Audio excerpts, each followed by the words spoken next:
অনেক দিন পরে আবারও চলে আসলাম তোমাদের জন্য একটি অসাধারণ একটি ড্রামা নিয়ে।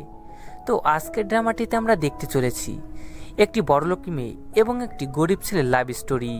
তো ড্রামাটির শুরুতে আমরা জিং নামে একটি মেয়েকে দেখতে পাই, যে কিনা ছিল খুবই ধনী একটি মেয়ে। সে এতটাই ধনী ছিল যে সে তার নিজের কাজ সে নিজে কখনোই করতো না, কারণ তার পরিবার তাকে সবসময়ই একটি রাজকুমারীর মতন পালতো। জিংয়ের দুটি মা ছিল, একটি তার নিজের মা আর একটি তার সৎ মা। জিং সে তার সৎমার সঙ্গে থাকতো, আর তার সৎমা সবসময় চাইতো যে জিং সে একটি ধনী ছেলেকে বিয়ে করুক, যার ফলে তাদের কোম্পানিটা অনেক লাভ হবে। এর জন্য সে তার বিজনেস পার্টনারের ছেলের সাথে সে জিংয়ের বিয়ে ঠিক করে দেয় এবং তাকে বলে, তুমি সবসময় ছেলেটির আশেপাশে থাকবে এবং তাকে তুমি ইমপ্রেস করার চেষ্টা করবে যাতে সে তোমাকে পছন্দ করে, কারণ ছেলেটি খুবই বড় লোক। তাই ছেলেটি যদি তোমাকে পছন্দ করে তাহলে আমাদের কোম্পানির অনেক লাভ হবে। জিং সেই কাজটা করতে চাইছিল না, কিন্তু তার সৎমার কথা বাধ্য হয়ে তাকে মানতে হয়। তাই সে সুন্দর করে সেজে তার সৎমার সাথে সে একটি পার্টিতে আসে সেই ছেলেটির সাথে দেখা করার জন্য। পার্টিতে তার সৎমা তাকে বলে, ছেলেটি উপরে রয়েছে, তুমি ছেলেটির সাথে দেখা করে এসো এবং তাকে ইমপ্রেস করার চেষ্টা করো। এরপর জিং সে উপরে চলে আসে এবং সেখানে সে দেখে যে একটি সাদা পোশাক পরে একটি ছেলে পিয়ানো বাজাচ্ছে। সে ছেলেটির কাছে এসে সে তার সাথে পিয়ানো বাজাতে থাকে এবং তাকে ইমপ্রেস করার চেষ্টা করে, কিন্তু ছেলেটি তাকে কোনো পাত্তাই দেয় না। তখনই সেখানে জিং নামে একটি ছেলে চলে আসে এবং সে জিংকে তার পরিচয় দেয় এবং জিং সে বুঝতে পারে যে তার সৎমা তাকে যেই ছেলেটির কথা বলেছিল সেই ছেলেটা এই ছেলেটা। জিয়াং জিংকে বলে, তুমি এতক্ষণ যে ছেলেটার সাথে পিয়ানো বাজাচ্ছিলে সেই ছেলেটার নাম নিয়ান এবং সে আমার সিনিয়র এবং সে খুব ভালো পিয়ানো প্লে করে। এরপরে জিং এবং জিয়াং তারা দুজন একে অপরের সাথে কথা বলে এবং তারা কথা বলতে বলতে তারা তাদের ছোটবেলার কথাও বলে এবং সেখানে জিয়াং সে জানতে পারে যে ছোটবেলা জিংয়ের জন্য তাকে একবার সবার সামনে পার্টিতে অনেক অপমানিত হতে হয়েছিল এবং সে সেখান থেকে সে সিদ্ধান্ত নিয়েছিল যে সে জিংয়ের থেকে সে বদলা নেবে। তাই সে তাকে বলে যে তোমার মতন আমরা একটা খারাপ মেয়েকে আমি কখনোই বিয়ে করব না। আর তখনই সেখানে ইয়ান নামে একটি ওয়েটার চলে আসে এবং জিয়াং তাকে বলে যে আমি এই মেয়েটিকে পছন্দ করি। আর এটা শুনে জিং সে খুবই রেগে যায় এবং সে তাদের সাথে ঝগড়া বাঁধিয়ে দেয় এবং তারা তিনজনই সুইমিং পুলে পড়ে যায়। জিং এবং ইয়ান তারা দুজন সুইমিং পুলে ডুবে যাচ্ছিল। তখন জিয়াং সে ইয়ানকে সে সুইমিং পুল থেকে সে বাঁচিয়ে নিয়ে আসে, কিন্তু সে জিংকে বাঁচায় না। আর এই জিনিসটা দেখে নিয়ান সে সুইমিং পুলে সে ঝাঁপিয়ে পড়ে এবং সে জিংকে সে বাঁচিয়ে নিয়ে আসে, কিন্তু সে তাকে বাঁচাতে গিয়ে সে তার ভুল জায়গায় ধরে ফেলে। এর জন্য জিং সে খুবই রেগে যায় এবং সে নিয়ানকে সে বকতে থাকে। আর তখন নিয়ান সে সেখান থেকে চলে যায়। এর পরের দিন জিং সে জিয়াং এর বাড়ির সামনে দিয়ে সে ঘোরাফেরা করছিল, আর তখন সেখান দিয়ে নিয়ান যায় এবং নিয়ানের ব্যাগ থেকে তার নোটবুকটা পড়ে যায়। আর সেটা জিং সে ওঠাতে গিয়ে সে ইয়ানের সাথে সে ধাক্কা খায় এবং ইয়ানের হাতে থাকা খাবারটা নিচে পড়ে যায়। আর এই জিনিসটা জিয়াং সে দেখে এবং সে ভাবে যে জিং হয়তো ইয়ানকে সে বিরক্ত করছে, তাই সে তাকে অনেক বেশি কথা বলে এবং তাকে অনেক অপমান করে। তাই সে খুবই মন খারাপ করে সে সেখান থেকে চলে আসে এবং সে তার একটি পছন্দের বুক স্টলে চলে আসে এবং সেখানে আমরা নিয়ানকে দেখতে পাই যে কিনা এই বুক স্টলে একটি পুতুল সেজে সে পার্ট টাইম জব করত। এরপরে জিং সে একটি পুতুলের কাছে এসে বসে যেটার মধ্যে নিয়ান ছিল। জিং সে পুতুলটাকে সে তার মনের সমস্ত কথাই সে বলতে থাকে যে তার সাথে আজ কি কি ঘটনা ঘটেছে। এরপরে সে জিয়াং এর কথা ভেবে সে জিয়াং এর উপরে সব রাগ সে ওই পুতুলটার উপরে ঢালতে থাকে, মানে পুতুলটাকে মারতে থাকে। আর ভিতরে নিয়ান ছিল, তার ব্যথা লাগতে থাকে, তাই সে নড়াচড়া করে ওঠে এবং সে তাকে ইশারায় বলে যে সে পুতুল না, সে আসলে একটা মানুষ। তখন জিং সে তাকে সরি বলে। এরপর তারা দুজন একসঙ্গে কিছুটা সময় কাটায় এবং সেখানে জিং সে ওই পুতুলটাকে মানে নিয়ানকে সে তার মনের সমস্ত কথাই তাকে বলতে থাকে। এরপর তারা দুজন অনেকটা সময় একসঙ্গে ঘোরাঘুরি করে। এরপরে জিং সে বাড়িতে চলে আসে, আর তখন তার সৎমা তাকে অনেক বকাঝকি করতে থাকে, কারণ সে এখন অবধি সে জিয়াংকে সে ইমপ্রেস করতে পারেনি। আর তখনই আমরা একটি ফ্ল্যাশব্যাকে দেখতে পারি যে জিং যখন ছোট ছিল তখন জিংয়ের নিজের মা জিংকে টাকার অভাবের জন্য ঠিক করে তাকে খাওয়াতেও পারছিল না এবং তাদের বাড়িওয়ালা তাদের বাড়ি থেকে বের করে দিয়েছিল। তখন জিংয়ের মা জিংকে তার সৎমার কাছে রেখে যায় যাতে জিং একটু ভালো থাকুক। তখন তার সৎমা তাকে শর্ত দিয়েছিল যে যে সে সবার সামনে সে তার আসল মা হয়ে থাকবে।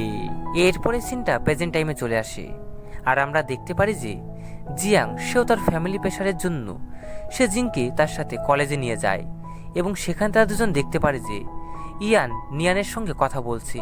আর এই জিনিসটা দেখে জিয়াং সে খুবই রেগে যায় এবং সে ইয়াংকে নিয়ে সেখান থেকে চলে যায়। তখন জিং সে নিয়ানের সাথে ইয়াংয়ের বিষয়ে কথা বলার জন্য এগিয়ে আসে, কিন্তু নিয়ান সে তাকে ইগনোর করে সেখান থেকে চলে যায়। তখন একটি ছেলে এসে তাকে বলে যে ইয়ান সে খুবই শান্তশিষ্ট এবং একটি গরিব একটি মেয়ে, এবং সে তার খরচপত্র চালানোর জন্য সে একটি রেস্টুরেন্টে পার্ট টাইম জব করে। আপনারা এই নামগুলো মনে রাখবেন, তাহলে ড্রামাটা বুঝতে আপনাদের বেশি সুবিধা হবে, কারণ বুঝতে তো পারছেন চাইনিজদের নাম। এরপরে জিংসি ফটোগ্রাফি করার জন্য সে সুইমিং পুলের এখানে আসে এবং সেখানে সে ছেলেদের সে লুকিয়ে লুকিয়ে সে ছবি তুলতে থাকে। আর এই জিনিসটা নিয়ান সে দেখতে পায় এবং সে তার কাছ থেকে তার ক্যামেরাটা ছিনিয়ে নিতে চায়। আর তখনই তারা দুজন পড়ে যায় আর জিংসি নিয়ানের উপরে ঠিক এইভাবে পড়ে, যেটা দেখে জিংসি খুবই রেগে যায় এবং সে তার সাথে রাগারাগি করে সেখান থেকে চলে আসে। এরপরে জিংসি তার মিউজিক ক্লাসে আসে এবং সেখানে সে অনেক সুন্দরভাবে সে মিউজিক প্লে করে। আর এটা দেখে ক্লাসের সবাই একদম মুগ্ধ হয়ে যায়। আর তখন সেখানে নিয়ানও আসে এবং সে তাকে মিউজিক বাজাতে দেখে।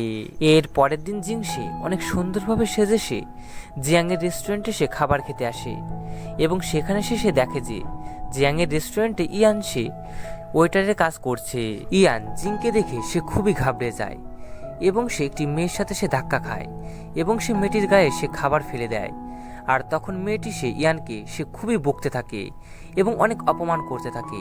আর তখন সেখানে জিং চলে আসে এবং সে মেয়েটিকে বলে যে সে ইচ্ছা করে করেনি, কিন্তু মেয়েটি তার কোনো কথা শুনতে থাকে না। তখন জিং সে মেয়েটিকে এমন এমন কিছু লজ্জাজনক কথা বলে, যেটা শুনে মেয়েটি সে খুবই রেগে যায় এবং সে সেখান থেকে চলে যায়। ইয়ান সে দেখে যে জিংয়ের কাপড়ে কিছুটা খাবার লেগে রয়েছে, তাই সে সেই খাবারটা সে পরিষ্কার করতে যায়। তখন জিং সে তাকে আটকাতে যায়, কিন্তু ইয়ান সে পড়ে যায়। আর এই জিনিসটা জিয়াং সে দেখতে পায় এবং সে ভাবে যে জিং হয়তো সবার সামনে ইয়ানকে অপমান করছে, তাই সে খুবই রেগে যায় এবং সে রেগে গিয়ে সে জিংকে সে অনেক খারাপ খারাপ কথা বলতে থাকে এবং তার মাথায় জল ঢেলে দেয়। এর ফলে জিং সে খুবই কষ্ট পায় এবং সে কান্না করতে করতে সেখান দিয়ে চলে আসে এবং সে বৃষ্টির মধ্যে সে একটি নদীর পাশে এসে বসে। তখন নিয়ান সে টেডি বিয়ার সেজে সে তার কাছে আসে এবং তার মাথায় ছাতি ধরে। তখন জিং সে তাকে জড়িয়ে ধরে সে কান্না করতে থাকে। এর পরের দিন জিংয়ের আঙ্কেল জিংকে ফোন করে। তখন জিং সে তার আঙ্কেলের কাছে যায়। তখন তার আঙ্কেল তাকে বলে যে তুমি পরীক্ষায় খুবই কম নম্বর পাচ্ছ, তাই তোমার জন্য আমি একটি টিচার ঠিক করেছি। এরপর রাতের বেলা জিংয়ের আঙ্কেল জিংয়ের টিচার হিসেবে নিয়ানকে সে তার বাড়িতে পাঠিয়ে দেয় এবং নিয়ান বলে যে তোমার আঙ্কেল আমাকে এখানে পাঠিয়েছে তোমার টিচার হিসাবে। এরপরে জিং সে পড়তে বসে, কিন্তু তার পড়াতে একদমই মন লাগছিল না। তখন নিয়ান সে তাকে বলে যে তুমি যদি এমন করো তাহলে আমাকে বাধ্য হয়ে তোমার আঙ্কেলকে এই সমস্ত কিছু আমাকে বলতে হবে। এটা শুনে জিং সে ভালো হয়ে সে পড়তে বসে। এরপর থেকে রোজ নিয়ান সে তাকে রাতে পড়াতে আসে আর এভাবে তাদের দুজনের মধ্যে একটা বন্ধুত্বর সম্পর্ক তৈরি হয়ে যায়। এর পরের দিন জিংয়ের সৎমা জিংকে বলে যে আমি শুনেছি তোমাদের কলেজে একটা ফাংশন হচ্ছে আর সেই ফাংশনে নাকি জিয়াং সে মিউজিক প্লে করবে, তাই আমি চাই কলেজের মিউজিক ফাংশনে তুমি জিয়াংয়ের সাথে মিউজিক প্লে করবে। এর ফলে জিয়াং হয়তো তোমাকে পছন্দ করতে পারে। এটা শুনে জিং সে বাধ্য হয়ে সে সারা রাত ভরে সে মিউজিক প্র্যাকটিস করতে থাকে। আর এর পরের দিন নিয়ান সে যখন তাকে পড়াতে আসে তখন সে দেখে যে জিংয়ের অনেক ঘুম ঘুম পাচ্ছে, তাই সে তাকে একটি মিউজিক প্লে করে শোনায় এবং জিং সে নিয়ানের কাঁধে সে মাথা রেখে সে সেখানেই ঘুমিয়ে পড়ে। তখন নিয়ান সে তাকে তার বিছানাতে রেখে আসে সুন্দরভাবে ঘুম পাড়িয়ে। এর পরের দিন জিং সে কলেজে এসে মিউজিক প্লে করে এবং তার মিউজিক শুনে সব একদম মুগ্ধ হয়ে যায়। তখন মিউজিক টিচার তাকে বলে যে ফাংশনের জন্য তুমি তোমার মিউজিক পার্টনার কাকে করবে সেটা তুমি চুজ করো। সে যখন চুজ করতে যায় তখন কেউ তার সাথে মিউজিক প্লে করতে রাজি ছিল না। তখন সেখানে নিয়ান চলে আসে এবং সে তার মিউজিক পার্টনার হতে সে রাজি হয়ে যায়। এরপরে জিং সে জিয়াংয়ের সাথে দেখা করে। তখন জিয়াং তাকে বলে যে কলেজে ড্যান্স কম্পিটিশন হবে আর আমি সেখানে অংশগ্রহণ করতে চাই। এটা শুনে জিং তাকে বলে তাহলে আমি তোমার ড্যান্স পার্টনার হব। তখন জিয়াং তাকে বলে আমি যে ড্যান্সটা করতে চলেছি সেটা অনেক কঠিন একটা ড্যান্স, তা তুমি সেটা পারবে না। তখন জিং তাকে বলে আমি সবকিছু করতে পারবো। নিয়ান তাদের দুজনকে এ বিষয়ে একসাথে কথা বলতে সে দেখতে পায় এবং সে খুবই জেলাস ফিল করে। আর এই এপিসোডটা এখানেই শেষ হয়ে যায়। তো এর পরের এপিসোডগুলি যদি আপনারা দেখতে চান তো অবশ্যই আমাকে কমেন্ট করে জানাবেন। তো দেখা হচ্ছে নেক্সট ভিডিওতে। Tata, bye bye.